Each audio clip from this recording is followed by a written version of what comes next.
안녕하세요. 사랑하는 남자친구와 결혼을 앞두고 있던 30대 중반의 여성입니다. 비록 남들보다 조금 늦은 나이지만 운명의 짝과 인생의 제이막을 시작할 거란 기대에 부풀어 있었지요.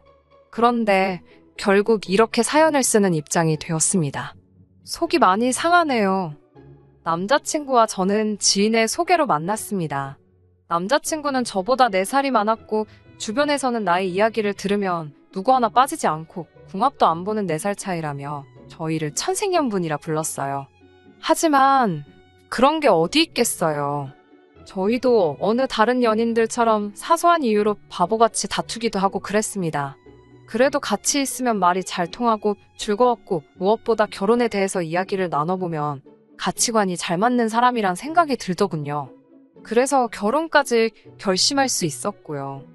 저희가 결혼을 주제로 의견을 주고받기 시작한 건 사귄 지 1년이 좀 지나서부터였어요. 다른 연인들에게는 어떤 의미인지 모르겠지만 저에겐 정말 중요한 대화였습니다. 대화를 통해 남자친구가 제 결혼 상대로 어떤지, 남자친구의 집안 분위기나 식구들은 어떤지 대략 파악할 수 있었으니까요. 일에 매달리다 보니 친구들 하나둘씩 사랑하는 사람 만나 결혼하고 가정을 이루는 걸 눈치채지 못했습니다. 그러다 아차하며 뒤돌아보니 저 혼자 남았더라고요. 그때 솔직히 조바심이 났던 것도 사실이에요. 그래서 남자친구가 제 마음속에 더 깊숙이, 더 빠르게 자리 잡을 수 있었던 건지도 모르겠네요. 저는 학원 선생님이고 남자친구는 공무원입니다. 사람들이 남자친구의 나이와 직업을 알고 나면 그래도 7급 정도는 예상하더군요. 하지만 제 남자친구의 경우 오랜 시간 중소기업을 다니다 3년 전에 독하게 마음먹고 공무원 시험을 준비해 합격한 케이스로 9급 공무원입니다. 처음 남자친구를 소개받았을 때 합격한 지 얼마 안 됐다고 본인 입으로 이야기를 하더라고요. 그렇다 보니 수입면에서는 제가 남자친구보다 사정이 좋았고 반면 남자친구의 직장은 안정적이었지요. 학원가는 너무 치열해서 올해 학생이 많이 모인다 해도 다음 해에 어떤 변수로 어떻게 달라질지 아무도 알 수가 없었거든요. 남자친구는 홀어머니 손에서 자랐다고 했습니다. 아버님께서는 남자친구가 20살 무렵 타지에서 혼자 지내시다 돌아가셨다고 들었어요. 어려서부터 어머님과 아버님 사이가 굉장히 좋지 못했답니다. 결국 남자친구가 초등학교도 들어가기 전에 아버지께서는 집을 나가셨고 이후로 어머님께서 남자친구와 남자친구보다 2살 많은 언니를 홀로 키우셨다고 하더라고요. 아버님에 대한 어머님의 원망이 너무나 커서 아버님 장례식에도 가보지 못했다 했습니다. 어디에 묻혀 계신지 아니면 뿌려지셨는지도 모른다고 하더군요. 그런 슬픈 과거가 있다는 걸 알고 나니 제 마음도 아프고 좋지 않았습니다. 하지만 저는 남자친구와 결혼을 앞두고 있던 연인 사이였기 때문에 남자친구에게 안쓰러운 마음이 생기는 동시에 여러 가지 생각이 들더라고요. 특히나 걱정이 되었던 건 남자친구가 보이는 어머님에 대한 뭐라고 할까요? 안타까움? 그런 것들이 걱정이었지요. 솔직히 까놓고 말해서 저는 남자친구네 사정이 어떻건 저는 어머님과 같이 사는 건 상상할 수도 없었고 원하지 않았기 때문입니다. 사실 그런 마음을 먹게 된 건 제 개인사와도 연관이 있어요. 저희 부모님께서는 나이 차이가 제법 많이 나십니다. 10살이나 나요. 그렇다 보니 아버지는 굉장히 가부장적이시고 당신 원하는 대로 하시는 편이셨어요. 지금은 그나마 저와 동생이 어머니 편에 서서 아버지에게 맞서니 그 기세가 많이 죽었지만요. 아무튼 그래서 저희 어머니께서는 친할머니를 자그만 지 17년이나 모시며 지독한 시집살이를 견디셔야 했습니다. 할머니께서는 별것도 아닌 걸로 어지간히 저희 어머니 잡들이를 하셨지요. 아버지의 무기나에 할머니께서 엄마를 하대하셨고 무시하셨더니 나중엔 고모들도 저희 어머니께 함부로 대하더군요. 그로 인해 어머니가 부엌 한 구석에서 숨죽여 우시는 것도 몇 번을 봤습니다. 그러다 세월이 흘러 이렇게 말하긴 뭐하지만 할머니께서 돌아가시고 나서야 비로소 저희 어머니는 자유의 몸이 되셨어요. 어머니가 하신 말씀이 자식 둘 키우는 것보다 시어머니 한 분 모시는 게 몇 배로 고되고 힘드셨답니다. 딸의 입장에서 시어머니 모시는 며느리의 인생을 그토록 오래 지켜봤으니 어떤 생각을 했겠습니까?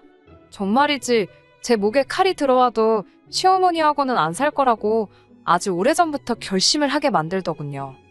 그래서 남자친구와 결혼 이야기가 나왔을 때 나름 독하게 마음을 먹고 물어봤습니다. 혹시 어머님을 모시고 살고 싶으냐고요. 만약에 남자친구가 그렇다고 하면 헤어질 생각이었어요. 제 성격이 실없는 소리는 안 합니다.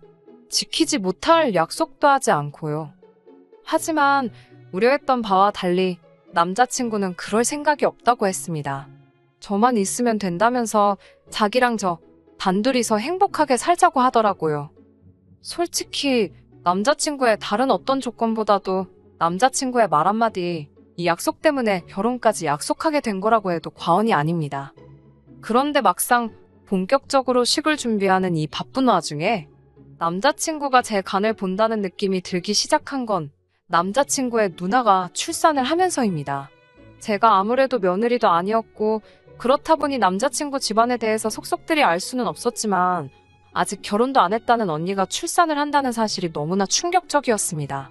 게다가 언니가 병원을 가거나 무슨 일이 있으면 항상 제 남자친구나 어머님이 나서는 눈치였어요.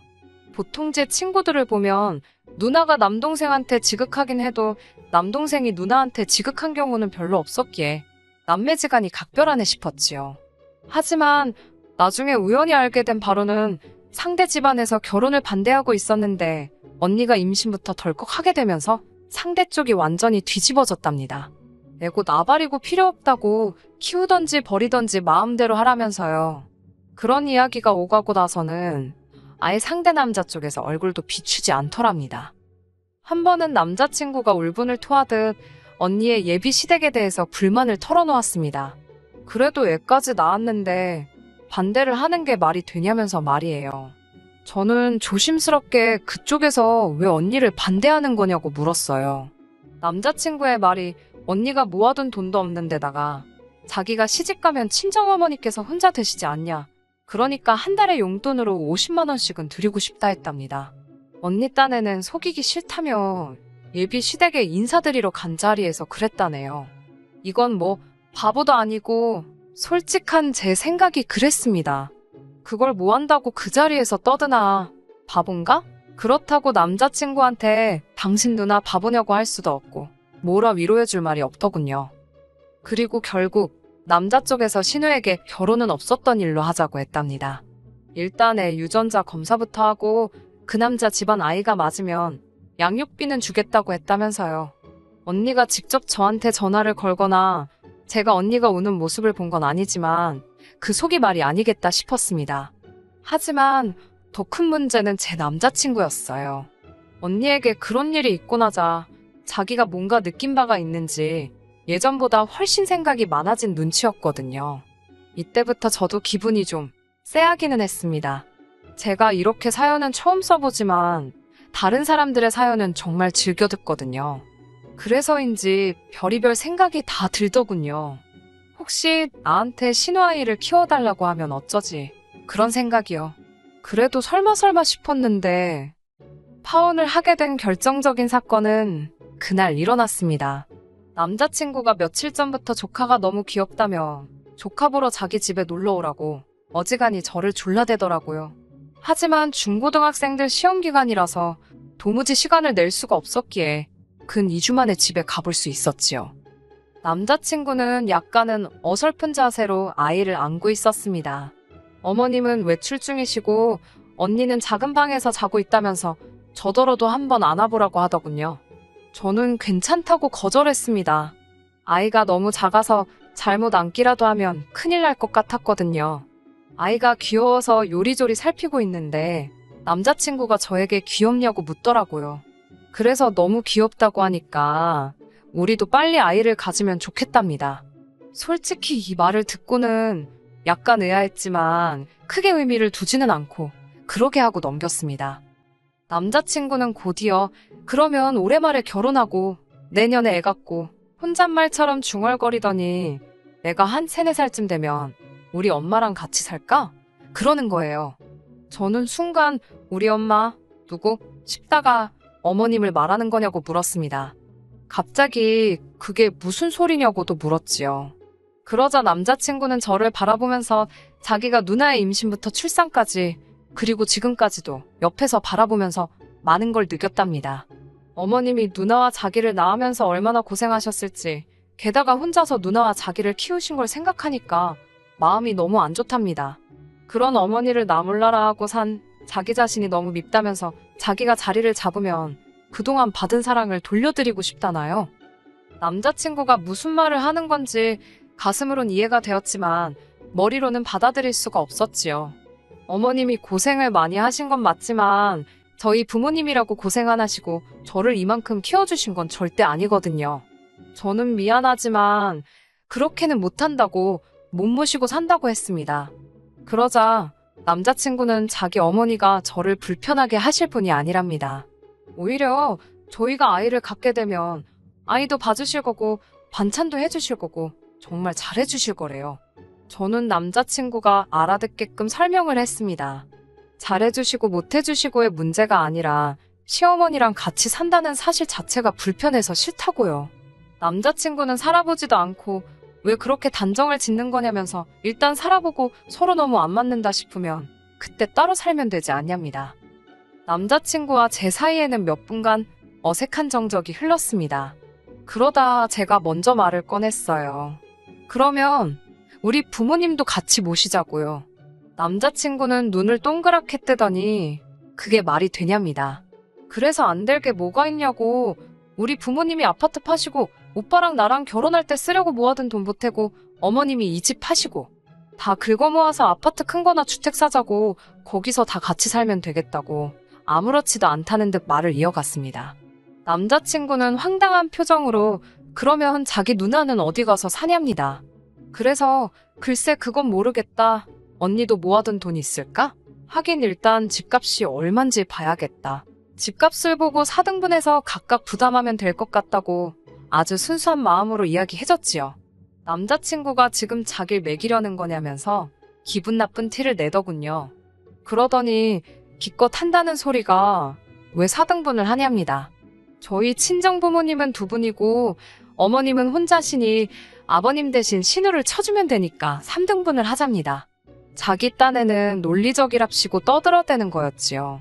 결국 제가 짜증을 숨기지 못하고 쏴붙였습니다. 언니가 당신 키웠어? 아니잖아. 그리고 언니 오면 언니 애는 어떡할 건데? 언니 애는 계속 커갈 거니까 그럼 뭐 걔한테도 보태라고 해. 제 말을 들은 남자친구가 한동안 어이없다는 듯 저를 노려보더니 그럼 이 결혼 못하겠네라고 배짱을 부리더라고요. 저도 그러게 오빠가 싫다면 이 결혼은 못하지 라고 받아쳤습니다. 이쯤부터는 솔직히 남자친구나 저나 감정이 상할 대로 상한 상태라 말이 좀 세게 나갔어요. 수습할 수 있을까 싶을 정도로요. 서로 무슨 말을 주고받았는지도 정확히 기억은 안 나지만 남자친구가 저더러 말을 왜 그따위로 하냐, 지금 자기 말뜻을 못 알아듣냐고 시비를 걸더라고요. 저도 남자친구에게 어머님 안 모시고 산다고 해서 내가 오빠 프로포즈 받아준 거 모르냐며 왜 남자가 한 입으로 두 말을 하냐고 빈정거렸지요. 결국 제가 이런 대화 하기도 싫다고 짜증난다고 결혼이고 뭐고 다 집어치우자며 가방을 들고 자리를 일어섰습니다. 그러자 남자친구가 저를 붙잡더니 자기가 너무 억지를 부린 것 같답니다. 하지만 이어지는 말은 더 가관이었어요. 양가 어머님들만 모시고 살잡니다. 어이가 없어서 제가 우리 아버지 빼고 어머니만 모시라는 거냐니까 두 분을 같이 모시면 한 집에서 자기 어머니가 얼마나 소외감을 느끼겠냐고 그래요. 제가 제정신이냐고 잘 살고 계신 우리 부모님을 오빠가 뭔데 찢어놓으려고 하냐니까 그러면 자기 엄마 기분은 신경도 안 쓰냐입니다. 불쌍하지도 않냐고요. 한 집에 커플 둘의 솔로 하나면 말이 되냐면서 어차피 저희 부모님 각방 쓰시지 않냐고 그러는 거예요. 아니 나이 드신 부모님께서 각방 쓰시는 거랑 별거 하시는 거랑 같을 수가 있나요? 이건 뭐 말도 안 통하고 억지만 쓰고 내가 그동안 만나던 남자가 이것밖에 안 되는 사람이었나 자괴감이 다 들더라니까요. 결국 남자친구한테 도무지 오빠랑 결혼은 못하겠다고 파혼하자고 했습니다. 어머님 모시는 일은 둘째치고 오빠 말하는 거 보니까 진짜 한심하고 어이가 없어서 상종도 하기 싫다고 했네요. 남자친구는 그제서야 너도 언젠가 아이 낳고 엄마가 된다고 생각해보랍니다. 제 자식이 제가 나이 들었을 때 이렇게 외면한다고 생각하면 가슴이 찢어질 것 같지 않냐면서 자식된 도리를 하자는 거랍니다. 남자친구에게 오빠는 오빠 어머님께 자식된 도리를 하라고, 나는 내 부모에게 하겠다 했어요. 왜 자식된 도리를 당장 오늘부터 할 생각은 안 하고 나랑 결혼하고 자리 잡으면 할 생각을 하냐고도 따졌습니다. 남자친구가 뭐라고 떠들어대는데 듣기도 싫어서 그냥 뒤로 하고 택시 타고 집에 와버렸네요. 집에 오니 부재중 전화가 50통 가까이 와 있고 장문에 문자도 와 있더군요. 제가 그렇게 싫어할 줄은 몰랐다면서 다시 한번 다른 방법을 찾아보잡니다. 말귀를 못 알아들었구나 싶어서 허탈하더군요. 눈물이 하염없이 흘렀는데 슬퍼서가 아니라 화가 나서 흐른 거였어요. 이런 인간과 보낸 제 세월이 아까워서요. 솔직히 남자친구와는 폼을 보아하니 지금은 어머님을 모시고 살자 하지만 여차하면 자기 누나 불쌍하다고 누나랑 조카도 데리고 살자는 소리가 나오게 생겼더라고요. 그래서 조금도 타협할 수가 없었던 것도 있습니다. 어머님이나 언니 두 분 다 그래도 나쁜 분들은 아닌 것 같아서 결혼해도 그럭저럭 잘 지낼 수 있을 줄 알았는데 이건 후기라고 하긴 뭐하지만 이미 상견례까지 다 했던 사이라서 제가 파혼했다고 말을 했어도 쉽게 정리되진 않았습니다.